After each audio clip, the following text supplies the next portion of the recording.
A paz do Senhor, crianças, tudo bem com vocês? Hoje vamos estar dando sequência a mais uma aulinha. A nossa lição é a de número 5, tá? E tem por tema um novo rei para Israel.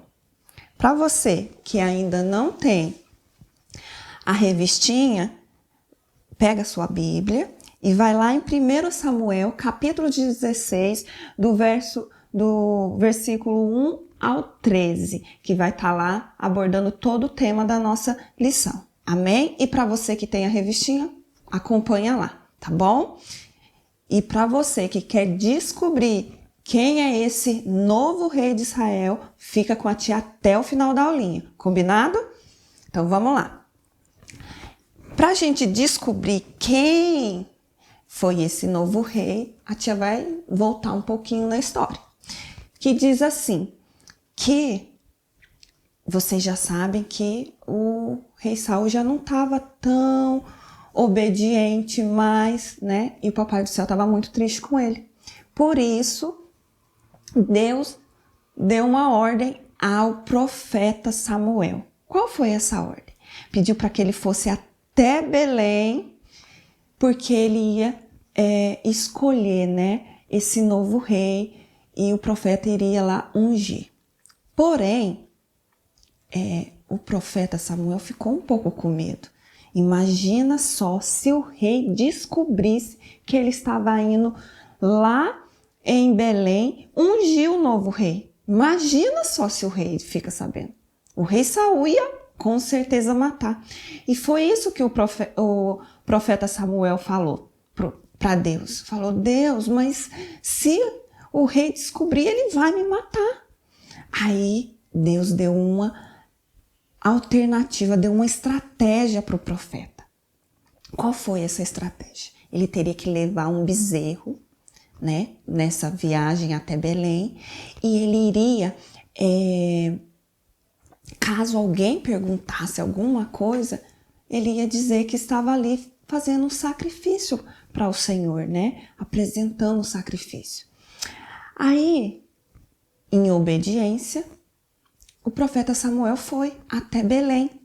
E realmente, vocês acreditam que os anciãos ficaram tudo ansiosos, querendo saber, né, o porquê que o profeta estava ali em Belém. Por que ele se encontrava ali. E aí, o que aconteceu? O profeta falou que ele estava ali para fazer um sacrifício ao Senhor, e ele foi tão sábio, né, com a estratégia que o Senhor deu para ele, que ele falou assim, vocês não querem fazer esse sacrifício comigo, apresentar esse sacrifício ao Senhor? E aí os anciões foram. E no meio ali, daqueles anciões, quem se encontrava era o pai desse novo rei, né? Qual que era o nome dele? Era Jessé, isso mesmo. Jessé estava ali junto e foi. E aí o profeta Samuel aproveitou que ele estava junto com os anciões e falou para ele que era para ele chamar os filhos dele. E ele foi até os filhos, né? Chamou. E nós temos um pensamento, mas o Senhor tem um outro. A gente faz alguns planos e Deus faz outros, sabia? Crianças, é muito importante a gente sempre orar ao Senhor e pedir a direção dele em tudo que fizermos, para que ele nos conduza. Olha, ele era um profeta e ele achou, porque sabe, o filho de Jessé, o mais velho, o Eliabe, era o nome dele. Ele era o mais alto, o mais forte, né? E o profeta pensou com ele, com certeza esse será o novo rei, né? Porém, não era os planos de Deus, né? Porque Deus não vê como o homem vê. E aí, o Senhor deu aquele toque para ele. E aí foram vindo. Jessé tinha 8 filhos. Pensa aí quantos filhos, né? E foi vindo um por um. E aí o profeta pensava, agora é esse. E não era. E o que aconteceu? Vieram todos, ficou faltando só um filho. Vieram 7 filhos. E não era eles. E aí o profeta perguntou, são todos os seus filhos? E Jessé falou, não, eu tenho mais um, né, que se encontra lá no campo. Aí ele falou, manda chamar. E foi. Esse jovem que se encontrava no campo, ele era pastor de ovelhas, né? Ele conduzia as ovelhas no seu rebanho. E ele foi, o servo foi chamar e ali se encontrava, né? Ele veio em obediência. E quando ele se apresentou, Deus falou que era aquele escolhido para ser o novo rei de Israel. Sabe como que ele se chamava? Esse jovem, ele era ruivo e ele era assim bem bonito, só que ele era o mais novo, né? E Deus falou, não é esse. A tia até separou um versículo que diz claramente isso, que se encontra lá em 1 Samuel 16, versículo 7, que diz assim, porém, o Senhor disse a Samuel, não atentes para a sua aparência, nem para a altura da sua estatura, porque tenho rejeitado, porque o Senhor não vê como o homem, pois o homem vê o que está diante dos olhos, porém o Senhor olha para o coração. Olha que legal, Deus não olha, ele era o mais novo, era ainda um pastor de ovelhas, mas Deus já conhecia o coração, sabe? E esse jovem chamado Davi amava a Deus, ele amava de todo o seu coração, confiava em Deus. E para Deus o que importa é isso. Para Deus o que importava era isso, ele amar a Deus, ser obediente à voz de Deus. E por isso o profeta Samuel ungiu a Davi, né? Naquele momento ele ungiu. Todos os outros irmãos ficou olhando aquele coisa, porque não foi o maior, e sim o menor. E assim, Deus falou que ele seria o novo rei, né, de Israel. E, crianças, a tia quer falar uma coisa, que acima de tudo, que no seu coração tenha sempre Deus, tenha sempre, sabe, as coisas que agradam ao Senhor, tenha pureza nele, seja sempre sincero com o Papai do Céu. Por mais que você faça alguma coisa que não agrada ao Senhor, seja sempre sincero, Papai do Céu, eu fiz errado, mas eu não quero fazer mais, me ajuda, seja sempre sincero em tudo que for fazer, que Deus vai te abençoar. Davi foi escolhido por Deus, sendo o menor. Não se preocupe se você é baixinho, se você é gordinho, é mais cheinho, não importa. Para Deus não importa isso. Não importa se você não sabe falar, se você é tímido ou se você já chega falando tudo. Para Deus não importa. O que importa é o que está dentro do seu coração. Deus vê o que o homem não vê. Tá bom? Então creia nele, confie nele, seja obediente, tá? Que você será bem sucedido. Deus te abençoe. Amém? Fiquem todos com a paz do Senhor e até a próxima aulinha. Beijo no coração.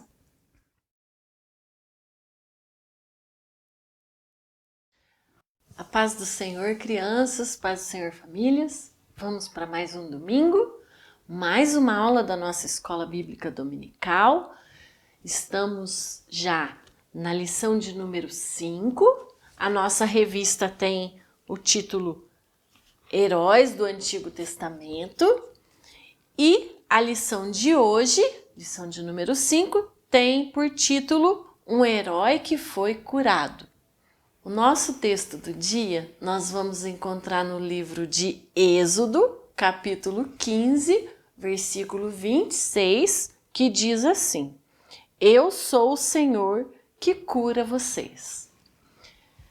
A lição de hoje vai falar um pouquinho sobre a lição passada, que nós falamos sobre Eliseu, um servo do Senhor, que fez a vontade do Senhor e que obedecia ao Senhor, um homem temente. E vai falar também sobre mais alguns personagens. Essa lição, o título dela diz um herói que foi curado, mas nós encontramos nessa lição vários heróis. Encontramos esse herói que foi curado, encontramos uma menina que foi uma heroína e encontramos Eliseu, que também foi um herói diante do Senhor. E a lição nos conta sobre um homem que era um homem muito importante, ele era chefe de um exército do rei da Síria. O nome dele era Naamã. Ele era um homem muito importante na sua cidade, diante do povo e diante do rei. Tinha um título altíssimo diante daquela sociedade. Mas esse homem, Naamã, ele tinha uma doença muito ruim, a lepra. Mesmo sendo tão valente, mesmo sendo tão conhecido, tão poderoso, ele não tinha poder para curar a sua doença. Não adiantava ele ter dinheiro, ele ter fama, ele ter tantas coisas. Ele não podia se curar. E como ele era chefe de um exército, em uma das guerras, em uma das lutas que eles foram, ele trouxe consigo uma menina que a Bíblia não fala o nome. Ela era uma menina e ele trouxe ela para ser serva da sua esposa. Ela então trabalhava ali dentro da casa do Naamã. E mesmo sendo escrava ali dentro, ela não tinha rancor no seu coração. Ela veio do povo de Israel para servir um povo que não era o povo dela, mas ela sabia o Deus que ela servia. Ela conhecia o poder de Deus. E ela não se calou.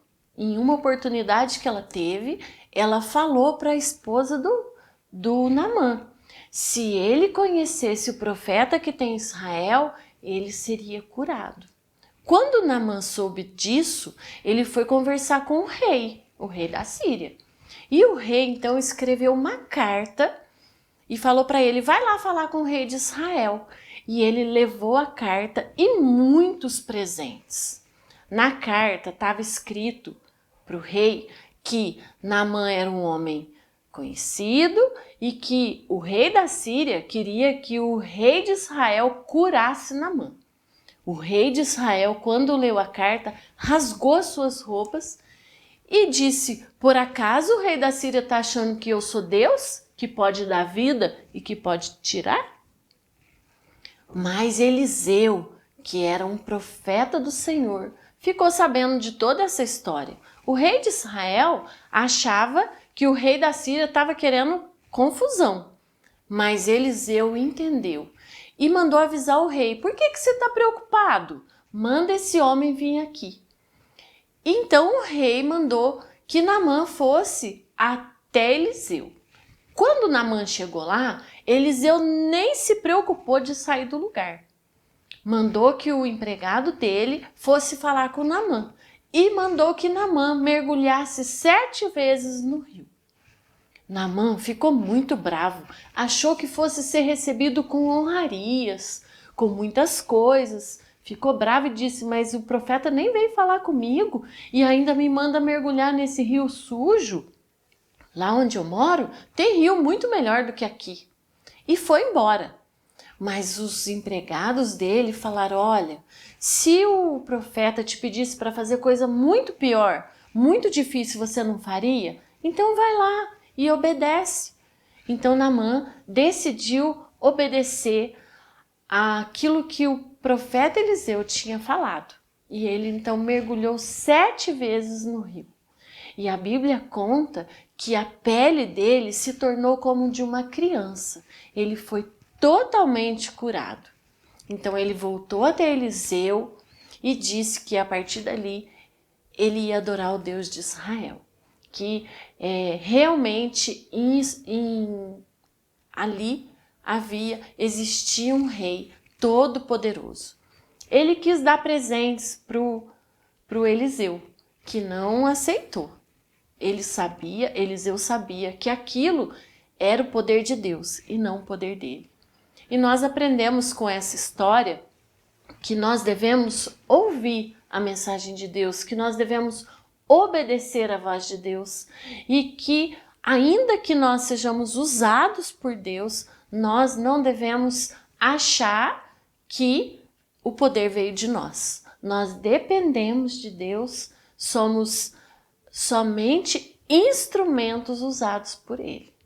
E a história de Naamã nos deixa uma grande lição de ouvirmos a voz de Deus e seguirmos ela com todo o nosso coração. Amém? Um beijo e até a próxima semana, em nome de Jesus.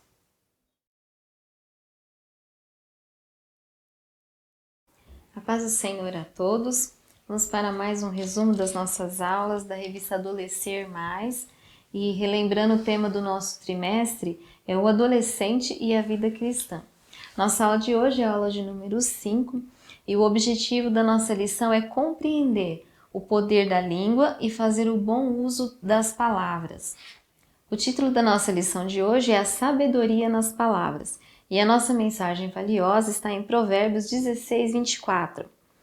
Favo de mel são as palavras suaves, doces para a alma e saúde para os ossos. Isso quer dizer que palavras ditas com sabedoria, elas fazem bem tanto para quem as ouve, quanto para quem as pronuncia. E a nossa lição de hoje, ela vai destacar 3 pontos importantíssimos a respeito desse assunto. O primeiro é vigie suas palavras. O segundo, o poder da língua. E o terceiro, bênção e maldição. A nossa capacidade de expressar pensamentos e sentimentos através das palavras é um dom valioso, precioso dado por Deus a nós. E por isso nós devemos tomar muito cuidado, porque os nossos pensamentos, eles costumam se transformar em palavras. Com umas simples palavras nós podemos alegrar ou ferir pessoas. Controlar a língua é um verdadeiro teste para a espiritualidade. Porque as palavras, elas geralmente revelam aquilo que está no nosso coração. E por vezes o nosso coração, ele não está sendo agradável a Deus. E para evitar que palavras torpes saiam dos nossos lábios, é necessário que nós possamos refletir a respeito daquilo que falamos. A partir do momento em que falamos algo, não é mais possível guardá-la conosco, nem capturar essas palavras. E sendo assim, elas podem tomar uma dimensão, uma proporção que nós nem imaginamos. E se não temos esse controle sobre as palavras que nós já dissemos, nós devemos controlá-las, então, antes mesmo de que elas saiam dos nossos lábios. Devemos pensar muito bem antes de falar e refletir e pesar bem as consequências no nosso coração pode evitar muitos excessos, discussões desnecessárias, e falar o que vem à cabeça sem refletir mostra que nós não temos o controle sobre aquilo que pensamos, sobre aquilo que sentimos. E isso caracteriza uma imaturidade espiritual. O apóstolo Tiago, no capítulo 3, versículos 10 e 11, ele vai falar que de uma mesma fonte não pode sair água doce e água amarga. Isso quer dizer que, junto com palavras de bênção, não podem sair palavras de maldição. É preciso que nós façamos uma escolha. Ou nós decidimos agradar a Cristo, falando palavras que abençoam, ou entristecemos ao Senhor usando palavras que de repente se tornarão em maldição tanto para nós ou para outras pessoas também. E Jesus, ele possuía sempre uma palavra bondosa e verdadeira. Jesus, ele se preocupava, ele considerava muito os pensamentos e os sentimentos das pessoas. E nós devemos imitar os passos de Jesus. Jesus escolhia palavras certas para que as pessoas a recebessem no momento que elas precisavam ouvir. Todos os dias temos a oportunidade de abençoar e construir algo positivo ao nosso redor. Mas para isso é preciso que nós possamos nos revestir dos princípios da palavra de Deus. Permitir que a verdade bíblica controle os nossos pensamentos, os nossos sentimentos, O nosso foco deve estar em palavras que possam abençoar uns aos outros. E devemos fazer 2 perguntas, pelo menos, que uma delas é: será que as minhas palavras vão expressar aquilo que eu realmente quero dizer? E outra, que efeito essas palavras causarão nas outras pessoas? Vivendo dessa maneira, o poder da nossa língua ela será utilizado para o bem e se tornará uma bênção para aqueles que as ouvem, agradando a Deus que nos deu o valioso dom da fala. Esse foi o nosso tema de hoje. Que Deus abençoe e uma ótima semana a todos.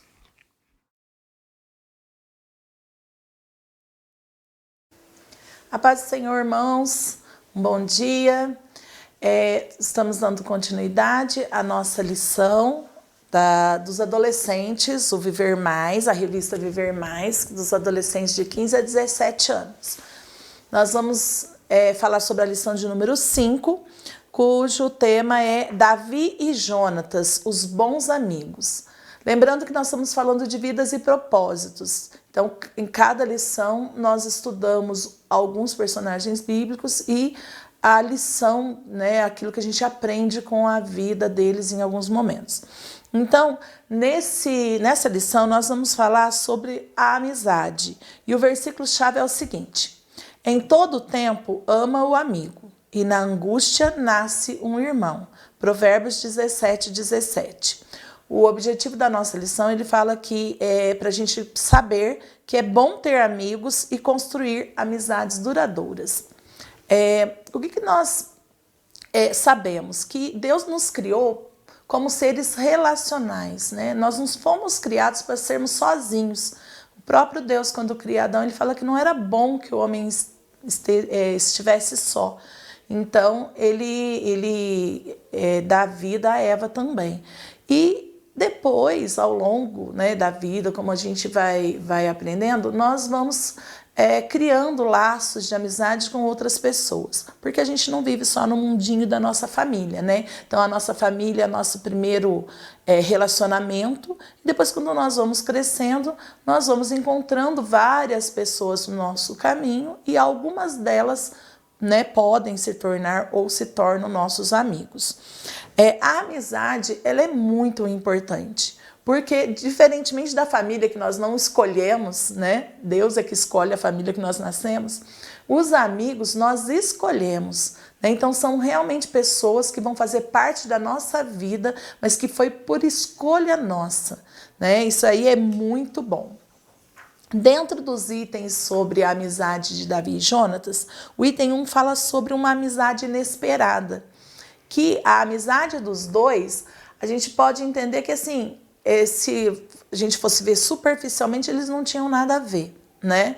A lição até relata que Davi era o filho caçula, Jonatas era o filho mais velho, que Jonatas estava acostumado a viver no palácio, ele era filho do rei, ele era herdeiro de um trono. O Davi vivia no pasto, cuidando das ovelhas. Então, assim, num primeiro momento, de duas vidas que não tinham nada a ver, nasce uma grande amizade, um grande exemplo para nós. E provavelmente, né, Jonatas, qual é o momento que ele presta atenção em Davi? No momento que Davi derrota Golias, né? E aí ele vê em Davi uma pessoa forte, corajosa, confiável. E a partir daquele momento nasce então essa grande amizade entre os dois. E até porque por que foi uma amizade muito forte? Porque mesmo Saul tentando matar Davi por várias vezes, o Jonatas, mesmo não desobedecendo seu pai nas coisas importantes e fortes, ele avisava Davi quando o pai dele estava muito nervoso ou atrás de Davi para dar tempo de Davi fugir. Então, assim, eles criaram um laço de amizade que é exemplo para nós até hoje. E assim, enquanto eles puderam se ver, eles tiveram, né, esses momentos. Jonatas, inclusive, ele entrega a sua capa real, né, a sua espada, tudo que era dele, ele entrega para Davi como uma prova de amizade. Se bem que numa amizade verdadeira como a dos dois, ela não nasceu por interesses, né? Uma amizade verdadeira, você não é amigo de alguém porque alguém vai te trazer alguma vantagem. E eles fazem um voto, né, de se ajudarem até depois, né, da morte de um deles. Então, eles se comprometem a se ajudar. O item 2 da lição, então, ele vai falar que verdadeiros amigos cumprem suas promessas. Então, a partir do momento que Davi e Jonatas, eles fazem esse propósito de se ajudarem, Davi vai cumprir a promessa, porque o que acontece? Jonatas e o Saul, eles são mortos durante uma batalha, e Davi, a partir daí, depois ele se torna rei, e dentro da promessa que ele fez a Jonatas, de cuidar de Jonatas e da família dele, ele procura saber se sobrou alguém da família de Jonatas, da família de Saul, para que ele pudesse ajudar. E aí ele encontra o Mefibosete, que era filho de Jonatas e que estava vivendo de favor em Lodebar, numa terra distante. E ele manda trazer o Mefibosete para viver no palácio como os filhos dele viviam. Então aí também é uma prova de grande amizade. A nossa lição fala que o padrão de amizade entre Davi e Jonatas era elevado. No item 3, nós vamos falar sobre Jesus. Que Jesus é o nosso verdadeiro amigo, que a amizade de Jonatas e Davi sirva como um exemplo de amizades que nós podemos buscar, né? Que é uma amizade com esse nível elevado, que foi além dos dois, né? Ultrapassou os limites entre a amizade de duas pessoas e foi para a família deles. E a lição fala que Jesus, ele também dá uma importância muito grande na relação de amizade. Ele fala que, num certo momento, lá no Evangelho de João, que ele nos considera como amigo deles. Então, a amizade, uma psicóloga, ela fala que a amizade ela é a entrega de confiança a alguém. Então, com um amigo verdadeiro, você conversa, você desabafa, ele sabe seus segredos, ele sabe como você é de verdade, quais são os seus defeitos, quais são as suas qualidades. E que Jesus possa ser esse nosso amigo, né? Porque Jesus nos conhece. Ele conhece os nossos defeitos, ele conhece as nossas qualidades, e ele quer ser nosso amigo. O mais importante é que ele quer ser nosso amigo. E nós devemos nos entregar, que Jesus Jesus é o nosso amigo fiel, verdadeiro, aquele que não falha, que está ao nosso lado a todos os momentos. E então, que nós possamos, né, nesse momento que a gente está falando de amigo aí, eu imagino que todo mundo está pensando, né, que amigo que eu tenho, que pode, né, que tem essas qualidades, que tem essa entrega para nós, que nós possamos encontrar amigos nessa terra, né, que tenham essas qualidades e sermos amigos também dessa forma, e que nós possamos estar sempre com Jesus, né? Que Jesus oferece essa amizade. Só que Jesus, ele é firme nesses padrões que ele exige para a amizade dele com a gente também, né? Ele exige que nós sejamos obedientes, fiéis e firmes. Então fiquem com Deus, pensem sobre as amizades que nós estamos, porque nós podemos ter amizades boas e acharmos que temos amizade e elas serem ruins ou tóxicas, né? Como são chamadas as amizades que não trazem crescimento para nós hoje em dia. Fiquem com Deus, a paz do Senhor.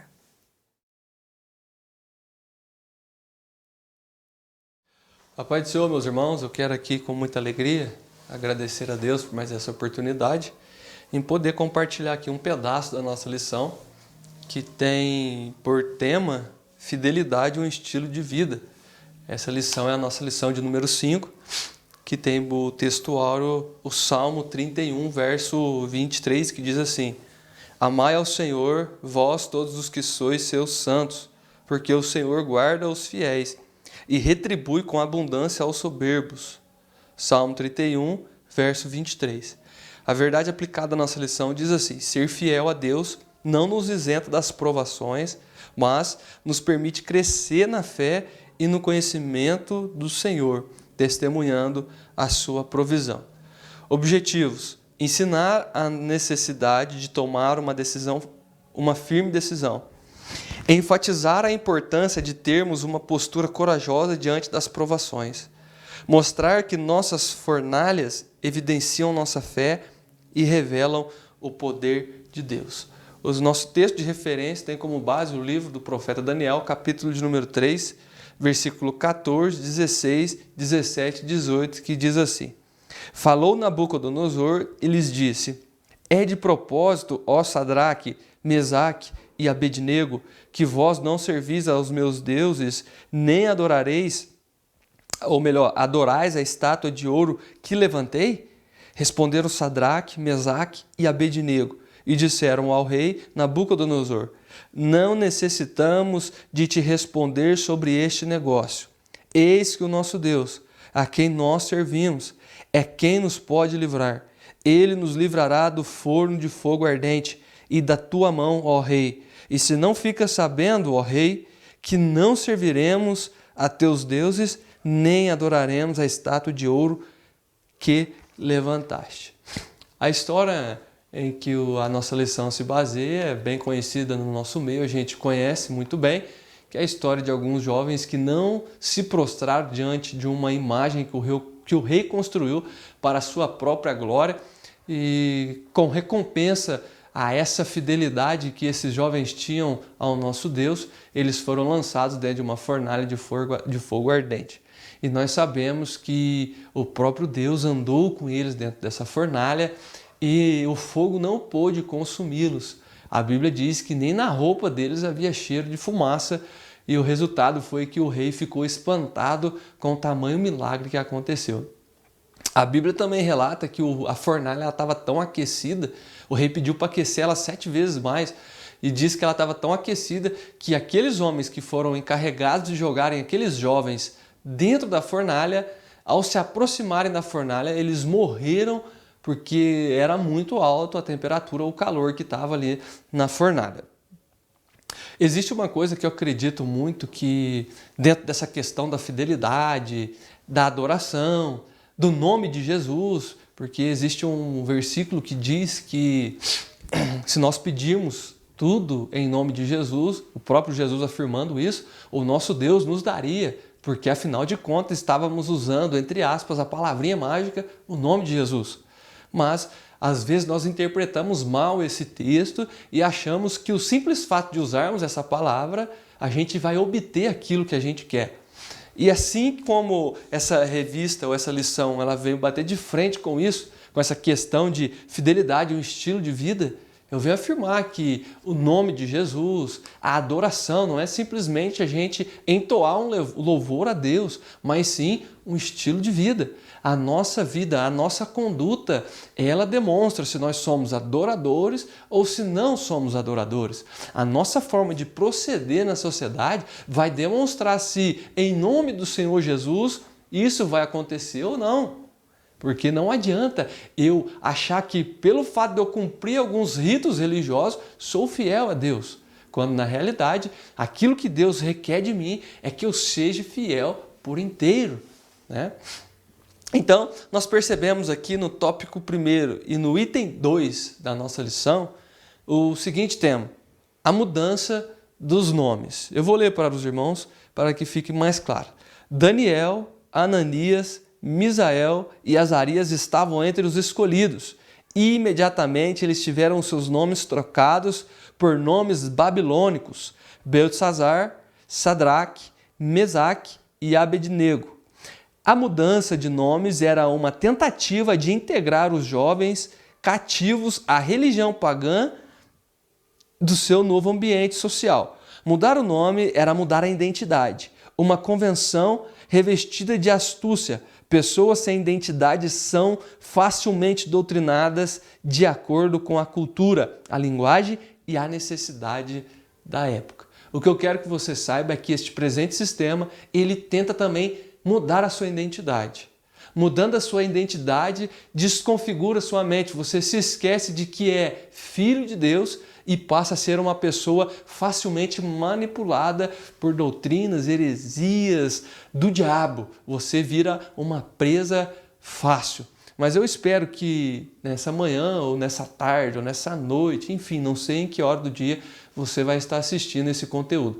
Mas eu espero que, assim como esses jovens, que apesar de tentarem mudar a sua identidade, eles não conseguiram, porque tinham sua fé firmada em Deus. Eu espero que você também permaneça dessa forma, tendo uma fé rica, uma fé viva em Deus e sendo fiel ao nosso Deus. Lembrando que fidelidade é estilo de vida. Amém? Que Deus te abençoe em nome de Jesus.